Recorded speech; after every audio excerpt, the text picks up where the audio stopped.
Do we love the Jefferson or what? And by the way, it looks like this every day for those who haven't been over. We're so glad you came because it's a special night and we're celebrating a special man and woman, Sarah Brown, too. So I am going to turn things over to Connie Milstein. Connie and JC, you're so kind to have us here on this incredible night, and you're all so great to come. So I'm just going to give it to Connie, okay? Connie Milstein.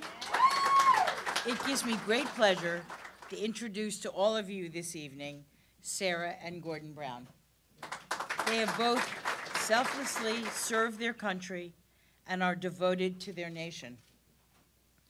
They are role models for all of us, having lived through personally and professionally challenging and difficult times. Gordon Brown clearly needs no formal introduction.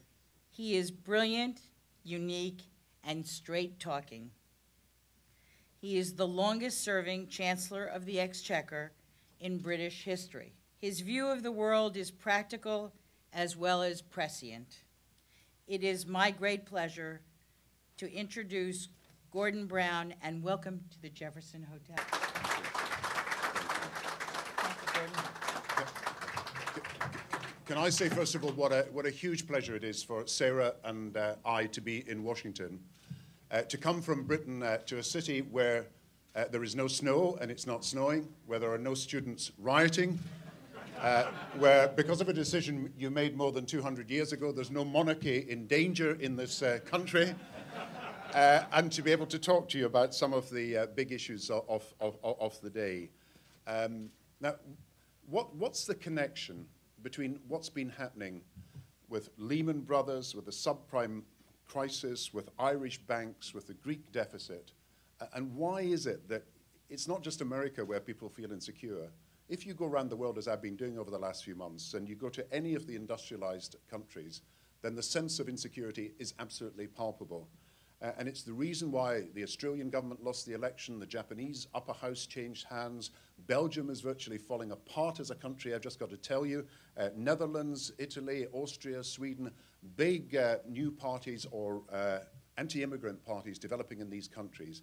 And there's a sense of insecurity, and I would like to suggest that the common thread that underlies this is that we have a world economy that is changing almost irreversibly in a transformation that is greater than anything we have seen, even the Industrial Revolution itself.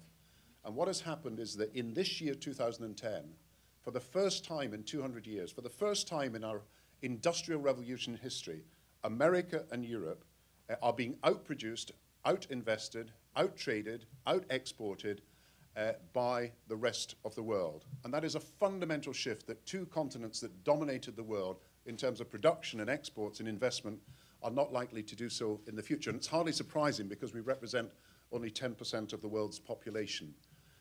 Can I say what a real pleasure it is to be here to explain my argument about the future, to say I think this is a huge opportunity for America, and I think that the insecurity that people feel can be answered. I think when we know that this is a pattern of events around the world, we can tackle it. And I believe that American leadership with a new version of the American dream for the coming generation is what will change not only America for the better, but change the world. And I wish you all well. Thank you for the opportunity to speak to you.